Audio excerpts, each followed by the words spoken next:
this video, we're going to talk about line structures in organic chemistry. Basically, what we want to do, we want to learn how to name them. We also want to understand them. What does it mean if you have a structure like this given to you? How can you decipher it and how can you use it to work out a chemical reaction? Now, you should most obviously be familiar with this structure. This is the benzene ring. Now, as you can see, there is no single atom that is visibly written here or officially written. Everything just comprises of lines, short lines and long lines that look like a hexagon.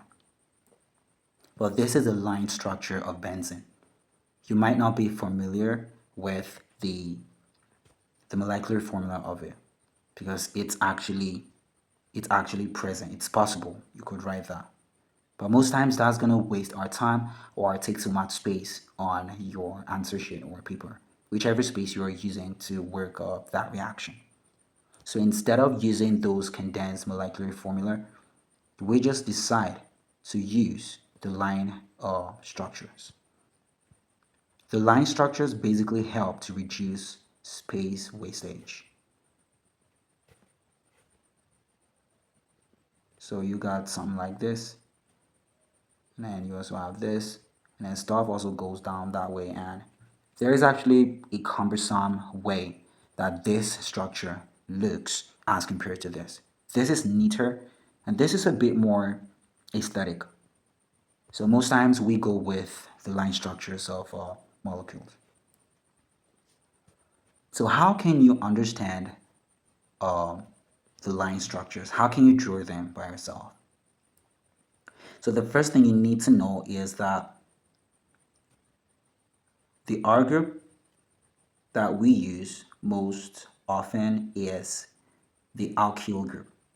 So I'm just gonna write it this way. Now the alkyl group, that is an alkane that lacks one hydrogen atom. So if you have CH4, this is methane. And if you wanna create a alkyl group from here, that is gonna be CH3. And what if you have C2H6? If you have C2H6, that will be C2H5. This is the ethyl group. You need this very importantly because that would help you to find out the names of various groups on the line structures. Now let's consider this diagram. So let's say we have this structure. This is a line structure for butane. So how can we decipher it? So the first thing you need to know is that at the terminal positions, there are carbon atoms. And there is actually 3 other hydrogen atoms connected to it. Now, why is that? Why do we need to have 3 hydrogen atoms connected to the terminal carbon atoms that are said to be at those positions? That is because the carbon atom is tetravalent. Now, tetravalency means that it needs 4 bonds or 4 electrons to make up its octet. So that is the behavior of the carbon atom. The carbon atom is tetravalent, therefore it needs 4 bonds to make up its stable state. So we're saying that there is actually 3 other hydrogen atoms connected at that position. That does not mean that you could not have other atoms there. You could, as a matter of fact, you could actually have. But if you have any other atom other than the hydrogen atom, those atoms are facially or visibly written there. So in a case where you don't see nothing written here, well, I need to take that out. So in a case where you don't see anything written here, that means the carbon atom just contains the hydrogen atoms there. And that's basically it. That's the same thing on this other side. But if you need to have any other atom apart from the carbon atom and the hydrogen atom, those atoms are basically written out. So that is the first thing you need to know. The carbon atom is tetravalent.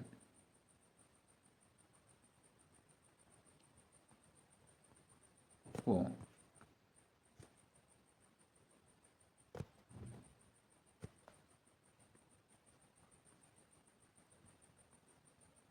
So it needs 4 bonds.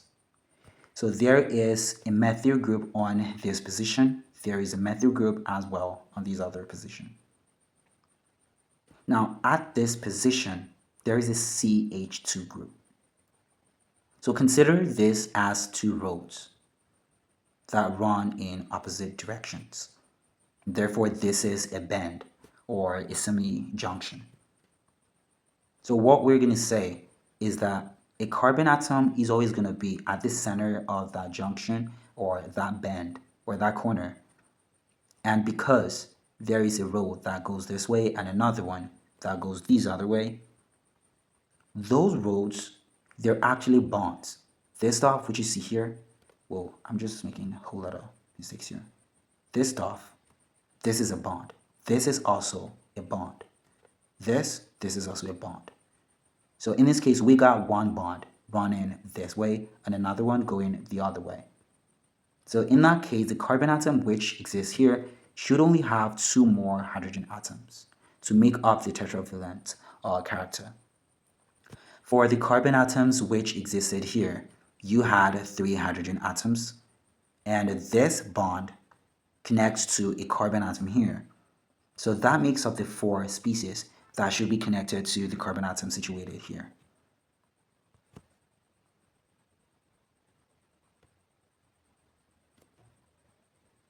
So this is going to be the structure. Here you got a CH3. So that will be a CH3 there, and at this position you have a CH2. And that is pretty similar to the third position there. That is also going to be a CH2. And then on this side you have a CH3. So as you can see, we got 4 carbon atoms, hence the name butane. So this is basically how it works. Now let's try out another one. What if you have this?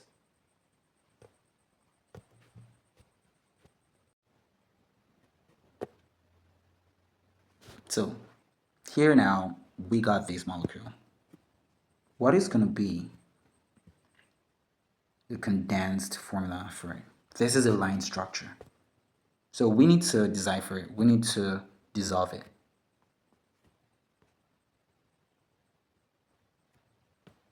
So first at these positions, there is CH3 group. So there are 3 CH3 groups at the 3 positions. These positions could be called terminals. So those are terminals, and they always gotta have a CH3 group. Now that always works in a case where the bonds that are active there are single bonds. All this is actually consistent with the fact that the carbon atom gotta be tetravalent. So if it has to be tetravalent, then what you need to do is always make sure that the bonds connected to the carbon atoms present there are always going to be 4. So in this case, we got this carbon atom situated here. There is an invisible carbon atom there, and this bond has to be the first. So there is obviously going to be 3 more bonds to make up the 4 bonds that that carbon atom needs. And that is the same thing that would happen for this carbon. That is pretty much a similar thing for the third one. Now we got another carbon atom here, which already has 2 visible bonds. And so that just needs 2 more bonds, something like this. And that will make up the 4 bonds that the carbon atom situated there is going to need. Now how about this one? Because in this case, we have 3 bonds visibly written or drawn. So this is the first one, this is the second, this is a third. So we know that there should be a 4th, which should be occupied by a hydrogen. Like I earlier said, if you have any other atom that is situated there other than the hydrogen atom, they would actually write it out visibly. That's you're actually going to see it. Now, anywhere you see something like this written, that means it's just carbon atoms and hydrogen atoms that are present. So you don't got no other element, just carbons and hydrogens. So let's decipher it. So at this position, we got a CH3. That is obviously what's supposed to be there. Now at this position, we're just going to have a CH. That is because the carbon atom situated here already has 3 bonds that are connected to 3 other carbon atoms. This one, this, and the other third. So there just gotta be one more carbon atom there. So in that case, we're gonna have CH3. This is gonna be connected to this stuff, which is a CH2. That will be connected to a CH, which is connected to a CH2. That is finally connected to a CH3. So that is what you have. Now, can we say that this stuff is complete? Are we going to say this is a complete molecular formula for a molecule? No, we're not going to be correct if we said that, because we have not identified the carbon atom situated there. And that came from the middle carbon. So there is a drop down CH3 that is here. So now this is correct. So we have 5 carbon atoms here, which is pentane, but there is a methyl group on position 3. So that is 3-methylpentane. That would be the name for the molecule. Now here is another one for you. What if you had something like this?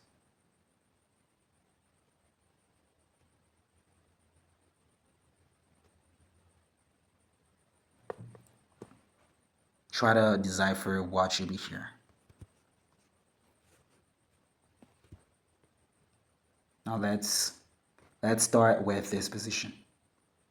Now what I'd actually recommend that you always do is figure out where the terminals are. And those are pretty obvious. They're very conspicuous and you can actually see them right away. So how many terminals do we got on this molecule? So this is going to be the first one. This is a second. This is a third. This is a fourth. This is a fifth. This is a sixth. And we got 7 terminals. Now at those positions, so far as what we have here are basically the single bonds. That means all those terminals got to have a CH3 group, just CH3 groups situated on that. Now, at the position where you see a Y shape or a junction carrying 3 pathways, like this, one, so I'm going to use this rather. So you got one pathway this way, there is another, this way, there is another running outwards. So as you can see, you got 3.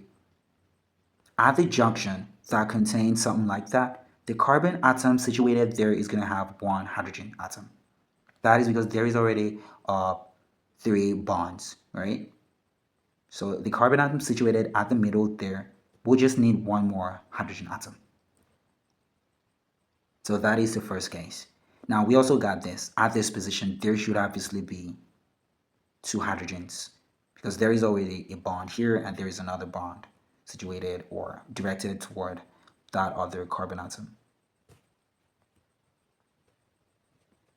So these 2 groups, or these 2 bonds rather, they will be connected to the hydrogen atoms that are supposed to come there. So let's draw it out.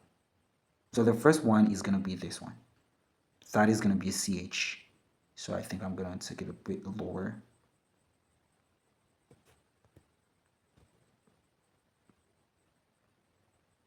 Whoa, really having some hard time writing this out. So this is what you have. And then there is a CH there at this position. And then this is connected to this stuff, which is a CH3 group. And then this is connected to this one, to this, which is a CH as well. That CH in turn is connected to a CH2 group, which is connected in turn to, that is connected to a CH3 group. Then on this side, we got another CH group.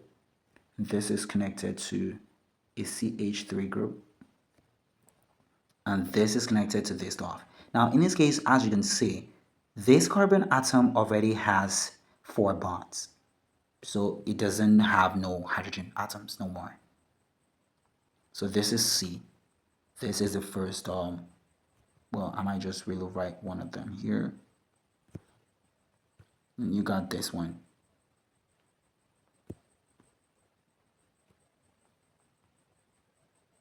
And then there's the other one down here. So that is actually the structure. Now, as you can see, this structure is way more gross as compared to this one. So which would you actually prefer? This obviously is more feasible and less cumbersome as compared to this one. So that is the reason we use line structures. That is way better. Now try to name this compound. Try to write out what the name is.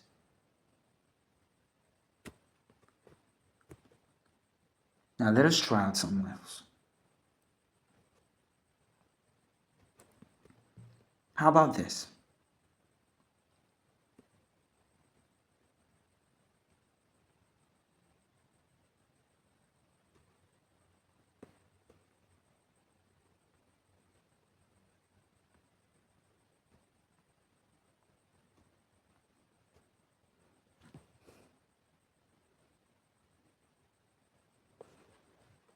So what is going to be the condensed form of this molecule?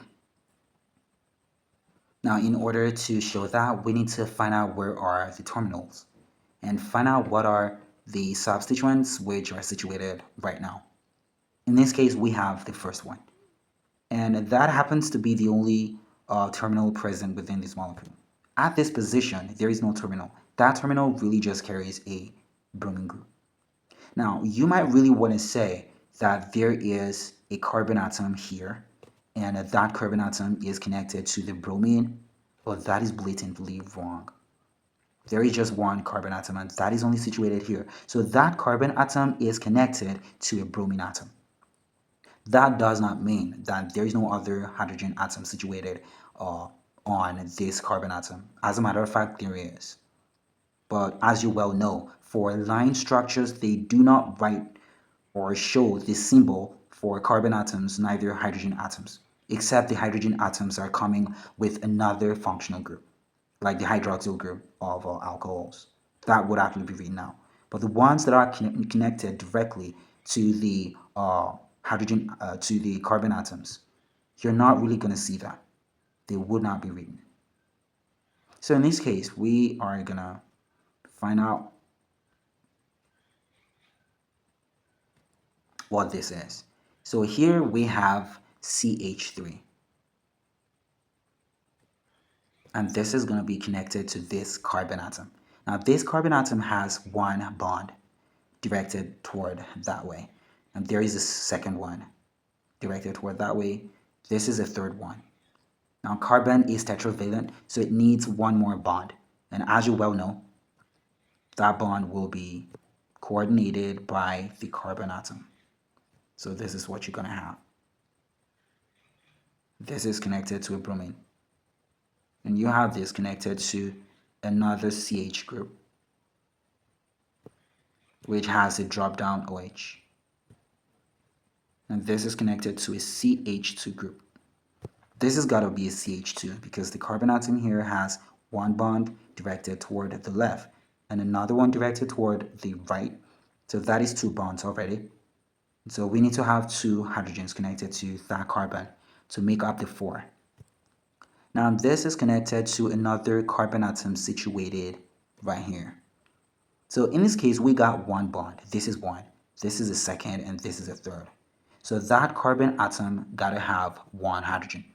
There is 3 bonds visibly represented. So the hydrogen is gonna take the last one. So this is what you're gonna have. You're gonna have a CH. This will be connected via double bonds to the CH2 left. Now, why should we have a CH2 group there? So this is also a terminal point, but this is an alkene terminal point. There is already 2 bonds there. And of course, there is a carbon atom. Carbon being tetravalent would need 2 more bonds, which obviously are taken up by the hydrogen atoms. So that is why you got CH2 right there.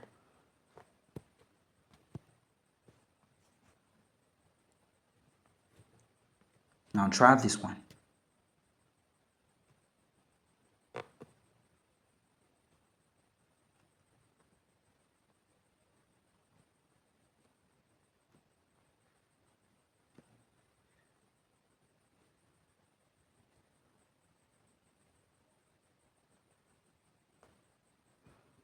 Find out what is the condensed formula for this.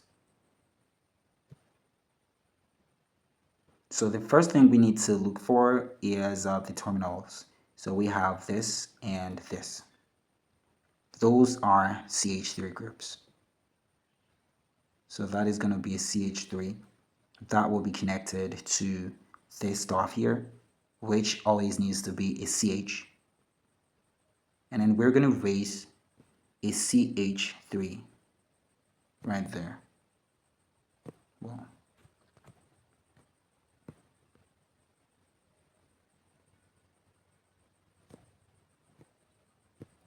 and right here we're going to have a CH.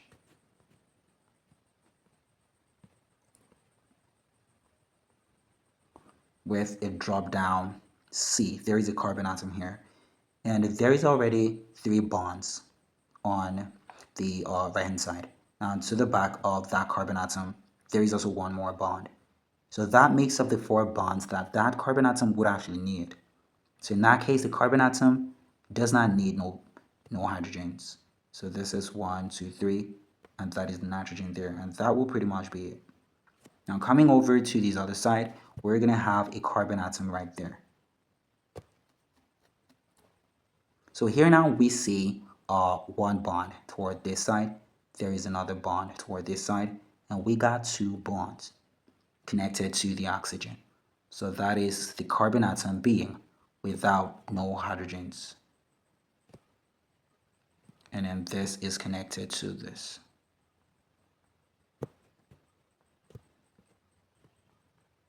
So that is what you have. Now you need to understand that so far as you have this bond connected to the carbon atom directly with a single bond, then you could actually have this actually eliminated from the line structure. So this stuff could also be represented this way.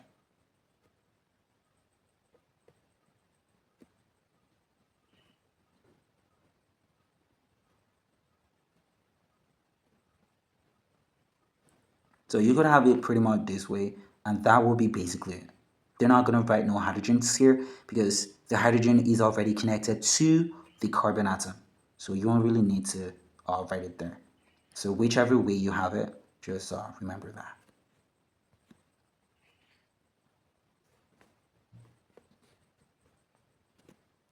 How about this one?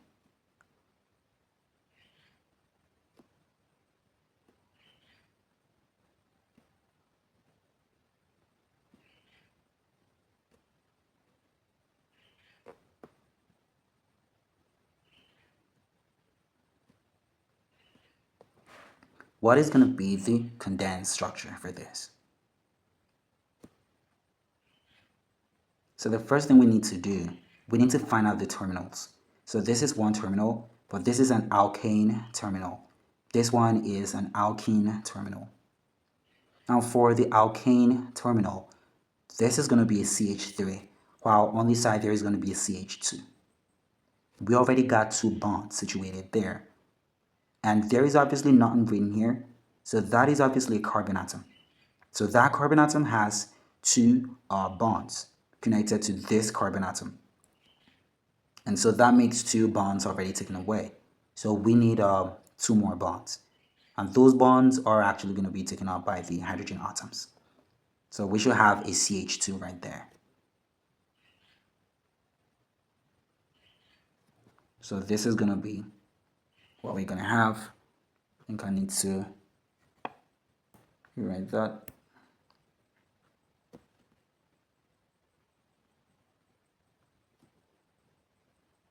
So you got this. Now over here, we're also going to have 2 bonds to the carbon atom. and there is one bond on this other side, so there is just one hydrogen atom possible at that position. Over here, we also gotta have a CH, and then on the other side, we're basically not gonna have no hydrogens, because this is 1, 2, 3, 4. So for that carbon atom, there is no hydrogen atom. So this is just gonna be this way. So that's just what we're gonna have. This is connected to the other carbon there, which also would have no hydrogen atoms. That will be connected to the alkane terminal, which is a CH3. Now there is a drop-down carboxylic group. At this position, there is a carbon atom. So I need to write that out. And so this is already 1, 2, 3, right? So we just need one more bond for that carbon atom. So that is quickly taken up by the OH group. So that is what you have there. That is the structure for it.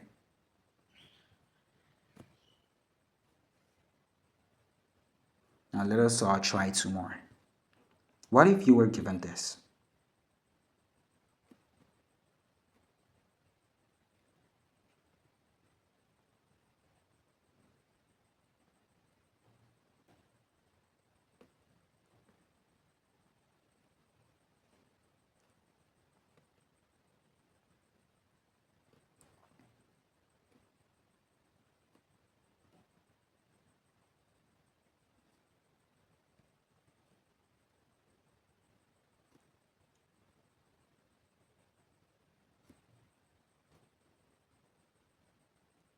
So if you were given this molecule, you were required to find out what is a condensed form.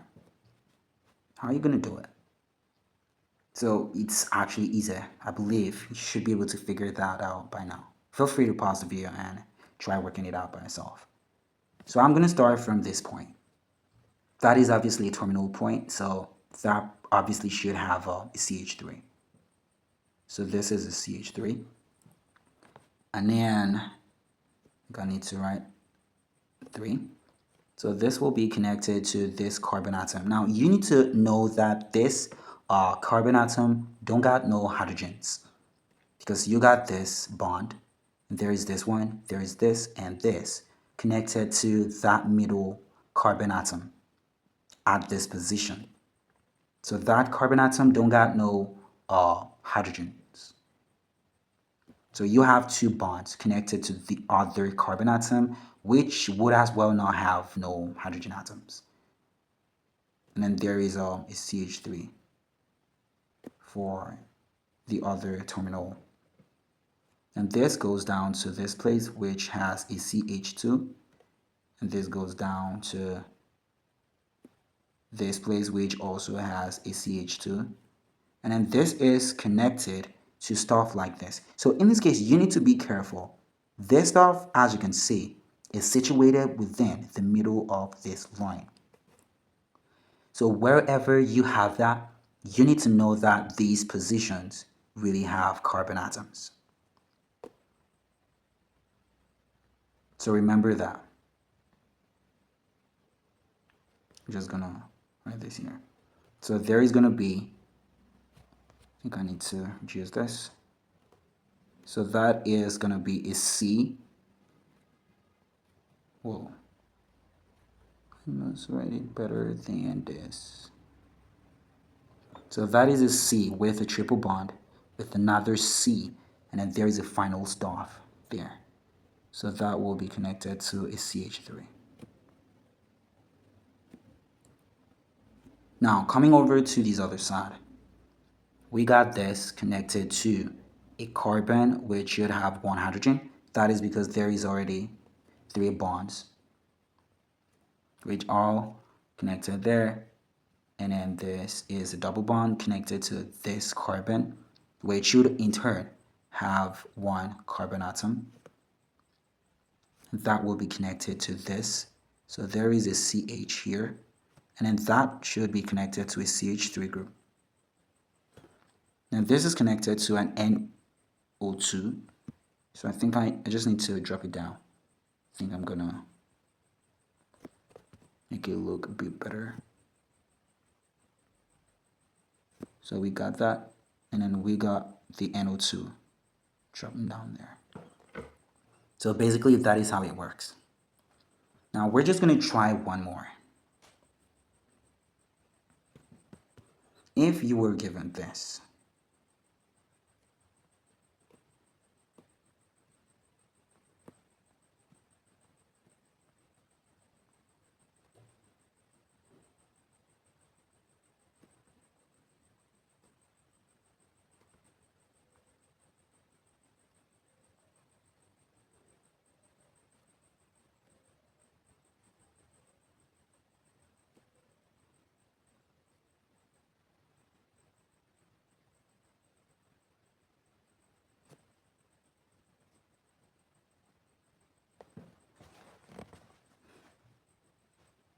so let us say you have this. What is going to be the condensed structure for it? So this is really going to be a very huge one. I think you really need to pay very close attention.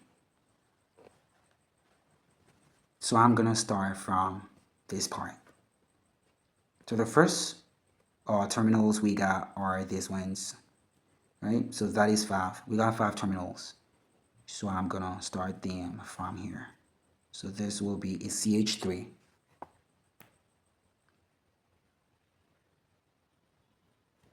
And then this is raised up to a CH2, right? And that is connected to a CH, right? That is because we got one bond to this side. There is another to the other side, and that is a third. So we got 3. So this is going to be a CH3 group. Whoa.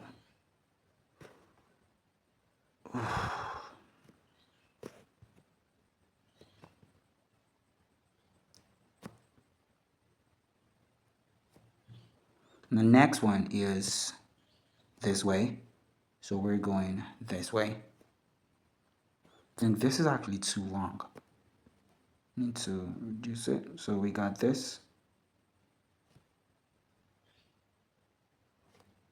And we got this, which is the CH2. And then we got the bond connected to this place. That is this one. And that will be connected to a C, which is obviously without a hydrogen atom. There is going to be a CH3 right there. And then here you're going to have another CH3.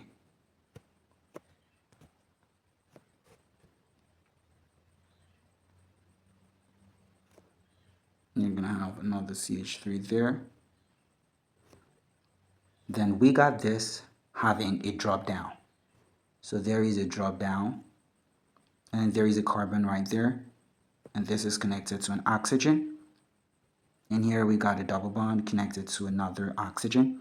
So this single bonded oxygen is connected to a benzene ring. So I'm just going to really represent it as it's supposed to be. And this is connected to, so we know that at this position, there should be a carbon atom. There is another carbon atom right there. So this is a C.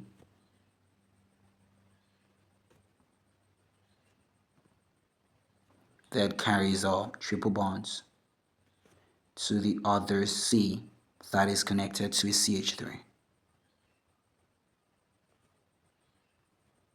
So that is what we have. This is going to be the structure. So as you can see, the condensed structures of organic compounds are really cumbersome. As a matter of fact, they look scary, but that is not going to be the case if you have line structures of them. All you got to do is just understand what is what and where what is what. Okay? So in this case, if you have a line structure given to you, you just need to understand where your carbon atoms are, where the oxygens are, and whichever atom whatsoever that is actually situated on that line structure. If you are able to identify that, then all you need to do is just recall your knowledge of organic chemistry, and that would help you to go on with reactions, because basically you would have a structure such as this that are given to you to work reactions with it. So if you're able to understand this, this would actually really come in as a huge stepping stone to understanding some of the organic reactions that you're gonna come across in a 300 level. So that would be for this section.